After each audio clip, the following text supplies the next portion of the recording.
Chers amis, bonsoir. Je n'ai pas voulu éteindre les ordinateurs et fermer mon cabinet avant de partager avec vous un cas clinique que j'ai vu à l'instant même à mon bureau. Je pense que cela va nous inviter à réfléchir. Je n'ai pas de solution à proposer. C'est juste des pistes de réflexion. Ok? Il s'agit de quoi? Nous voyons ici en Europe, en Occident, des conflits de génération, que la génération actuelle rejette ces vieillards dans des maisons de retraite, je ne sais pas ce qui se passe dans cette société, mais moi je constate les faits. Les faits sont là, ils sont à nos cabinets, ils arrivent sous forme médicalisée. Ok? Ces conflits-là, cette façon de vivre, cette manque d'art de vivre et l'ignorance, ça aboutit à vraiment beaucoup de conflits, beaucoup de problèmes. Le cas clinique est le suivant. C'est des faits qu'on voit, c'est pas de la littérature, c'est pas Voltaire qui parle, ce n'est pas La Fontaine qui raconte ses fables. Une femme de 80 ans, veuve, elle a beaucoup d'héritage, beaucoup de fortune, beaucoup de maisons, des terrains, mais elle est vivante, elle a des enfants. Et la jeune génération veut bien profiter de tout cela pendant leur jeunesse. Ils veulent pas attendre l'héritage. Mais les jeunes, je m'excuse, je respecte tous les jeunes, hein, tous ils ne se ressemblent pas, mais l'évolution des vibrations dans notre galaxie veut qu'on a de moins en moins des émotions de respect. Quoique actuellement en Chine, on est en train de développer l'amour filial, une nouvelle philosophie qui vient de l'enseignement de Confucius, le grand philosophe. Et on est en train de réhabiliter cet amour qu'on est en train de développer dans les écoles actuellement des enfants pour les parents. Je ne sais pas, quand l'amour est quelque chose de naturel, on peut pas apprendre ça. C'est spontané, c'est intuitif. Tu aimes ou tu n'aimes pas. Tu peux pas obliger quelqu'un à t'aimer. Pourquoi? Parce que l'amour de l'autre n'est pas sous ton contrôle. Tu peux contrôler toi-même, mais pas l'autre. Et donc, à réfléchir tout ça. Elle a pleuré ici. Ma fille ne me téléphone plus. Je suis sale, je déprime. Elle a maigri de 10 kilos. On va lui faire la fibroscopie, la colonoscopie pour chercher. Et personne ne s'intéresse à sa vie intime. 80 ans, elle vit tout seul. On lui a fait vendre son pavillon, on l'a mis dans un appartement en béton au centre-ville ici. Et elle, à 80 ans, n'a pas non plus l'art de vivre. Qu'est-ce qu'elle peut faire avec ses millions? Enfin, cet héritage. Alors, je m'excuse, hein, avec tout respect pour les jeunes. Ah, la petite fille. Je vais créer une entreprise. Allez, elle lui demande à la grand-mère un peu de sous. La grand-mère vend une maison et elle lui donne. Mais la mère de la petite fille, elle est fâchée. On va l'appeler V. V comme Vanessa. Au hasard, hein, pour qu'il n'y a pas de problème d'anonymat. Mais Vanessa s'est fâchée parce qu'elle aussi, elle aurait aimé avoir un peu de sous, comme sa fille. Mais la grand-mère a dit non. Elle est venue pleurer dans le bureau. Oh, Vanessa ne me téléphone plus. Pleure. Connaissant la grand-mère, elle souffre de solitude. Mais alors une solitude déchirante, atroce, un ennui mortel. Elle m'avait déjà inspiré une vidéo sur l'ennui. Je vous mettrai les liens.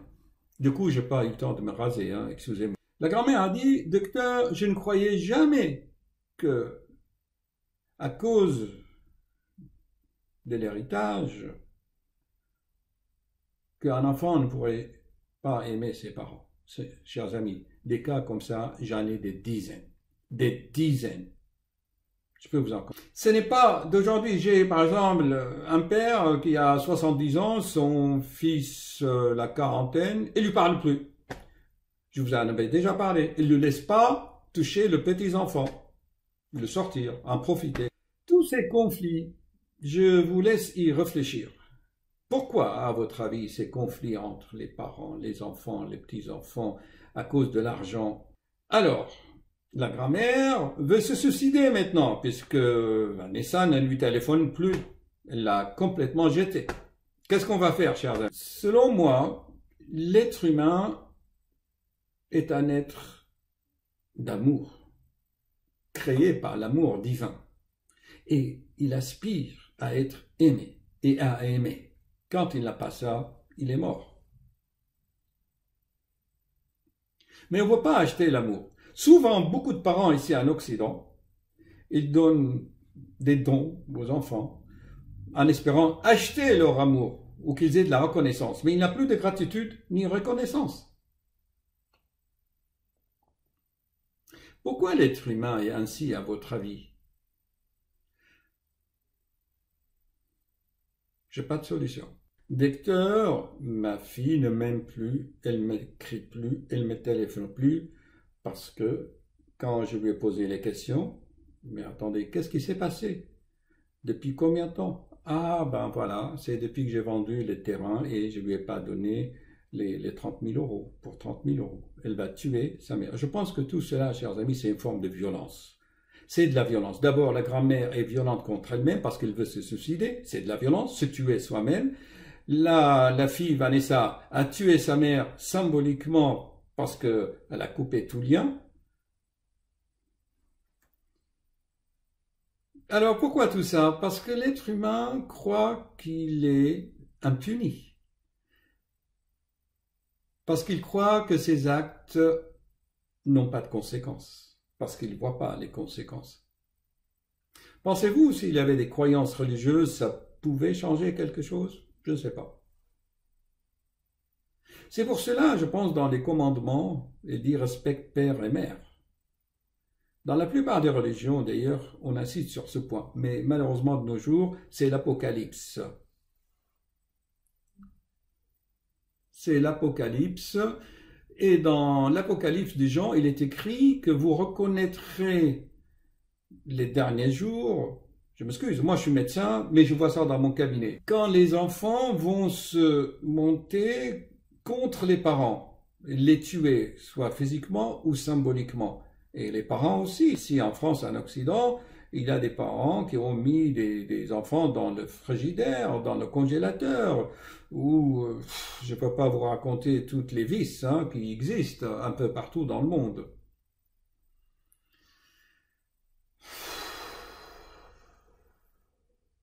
En pratique, qu'est-ce qu'on peut en tirer? La grand-mère était obstinée, fermée. Exigeante, elle exige l'amour de sa fille Vanessa.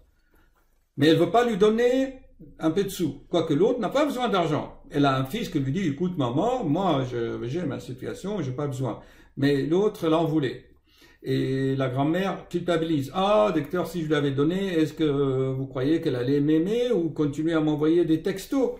Tragicomique. Mais je ne veux pas que les patients viennent pleurer ici. Ils sont déprimés, ils sont cachectiques.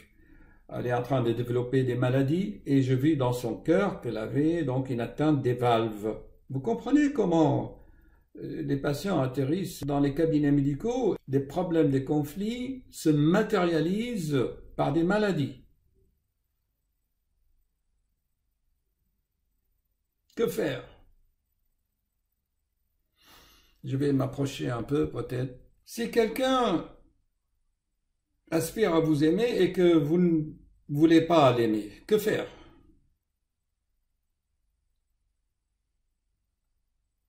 On peut parler de beaucoup de choses, ce que peut-être l'instruction, l'éducation pendant l'enfance,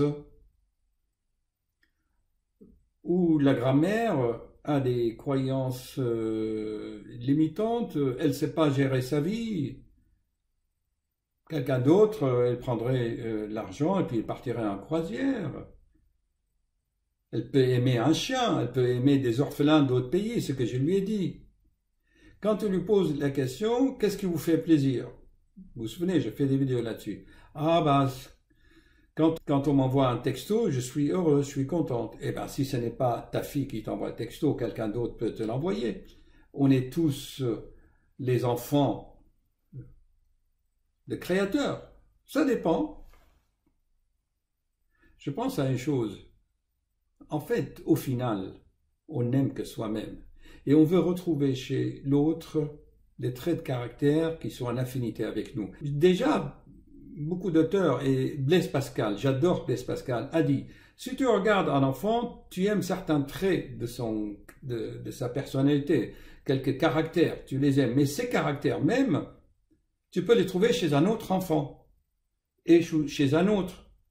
Par exemple, tu aimes la finesse, la légèreté, le sourire d'une personne. Cette même légèreté, cette attitude, ce petit comportement, tu peux le trouver aussi chez d'autres. Et voilà, en fait, tu aimes ce qui est en affinité avec toi. Pensez-vous que c'est un manque d'intelligence de la part de la grand-mère? Ce qui compte, finalement, si on réfléchit, c'est ton propre évolution.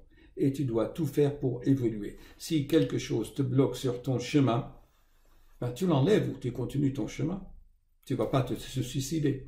Voilà ma conclusion. Je pense que si je suis ouvert à vos commentaires, chers amis, je pense que nous sommes sur un chemin. On veut aimer, on veut qu'on soit aimé. Mais si ça se bloque quelque part, ben, on continue le chemin.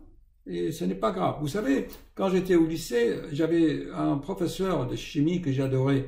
Vous connaissez le tableau des éléments de Mendeleïev? Les éléments. Mendeleïev a classé les éléments en fonction du nombre d'électrons au niveau des couches électromagnétiques au niveau du noyau, n'est-ce pas, de l'atome. Et il classait les éléments ainsi.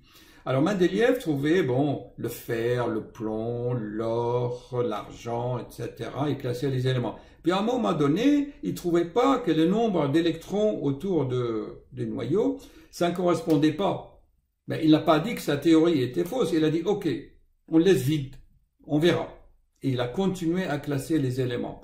J'adore cette façon de penser. Et notre professeur, j'avais à peine 15 ans à l'époque, je faisais attention à ça, et vous voyez, ça m'a marqué. Ce n'est pas grave. Selon le nombre des électrons, il y a un métal qui doit être dans cette case-là, mais ça ne correspond pas. Ce n'est pas grave, on continue. Il a mis l'uranium et il a mis d'autres éléments. Et puis, quelques dizaines d'années après, ben, on a découvert d'autres éléments, puis on les a mis dans les cases. Donc, Mendeleïev avait une intuition qui était correcte. Ça veut dire, je veux dire par là, c'est que tu continues ton chemin. Il y en a qui vont te haïr. Il y en a qui vont se fâcher contre toi. Il y en a qui vont t'aimer. Il y en a qui vont être jaloux. Il y en a qui vont vouloir te détruire. Mais tu continues ton chemin. Mais tu ne te bloques pas. Mais comment faire admettre cela à la grand-mère qui a 80 ans? Je lui ai demandé de venir, qu'on en parle. Et finalement, j'ai lui donné des Kleenex pour essuyer ses larmes. Et elle a promis de revenir la semaine prochaine pour continuer la discussion. Mais je pense qu'il y a eu un tilt chez elle. J'ai pris le téléphone moi-même et j'ai téléphoné à la petite fille. Je lui ai dit, écoute, la grand-mère a besoin d'au moins un texto de temps en temps. Ça lui fera énormément de plaisir. Et quand j'ai fait ça, la grand-mère a été vraiment soulagée. Et elle a eu enfin un petit sourire après, je vous dis pas, des cascades de larmes. Ah, docteur, ma fille, comme si elle l'avait perdue en fait, comme si sa fille était morte. C'est incroyable. Voilà, chers amis, je ne pouvais pas quitter le cabinet sans vous faire part de cela. Cette vidéo resterait, j'espère, éternelle, et puisque c'est un problème récurrent, c'est un problème de société. Le jour où on se retrouve devant le notaire, ou le jour où les enfants voient que leurs parents sont riches et qu'ils veulent leur héritage et leur part du gâteau de leur vivant, de leurs parents. Ils n'attendent pas l'héritage, enfin le décès des parents pour profiter de l'héritage ou des grands-parents. Ils veulent de leur vivant pour profiter de la vie. Profiter de la vie, de cette société de consommation. Et de leur vivant, les petits-enfants voulaient leur part pour acheter l'iPhone, la voiture, voyager. Et puis c'est une vieille, elle va après tout mourir, elle n'a pas besoin de tout ça. Je ne sais pas, c'est ce qu'ils pensent en général les petits-enfants. C'est pas le cas de tout le monde. Ne vous fâchez pas, mes chers fans, vous qui êtes jeunes. Je sais que, bon, tout le monde n'a pas des grands-parents millionnaires, hein, mais moi je les ai dans mon cabinet, hélas, j'en ai souvent. À méditer, à méditer. Je vais mettre peut-être un peu de musique avec cette vidéo. Et si vous avez des solutions, je sais pas, j'ai vu un peu sur Internet, les psychologues ne donnent pas tellement de solutions. Mais je sais qu'une chose, c'est on est des créatures d'amour et on ne peut pas vivre sans amour. C'est tout ce que je peux dire. Comment obtenir cet amour? Eh bien, c'est l'intelligence et l'art de chacun. Il y a, par exemple, des enfants qui s'enroulent par terre. Ils s'opposent, ils n'obéissent pas. C'est leur façon de dire, voilà, tu me donnes de l'amour.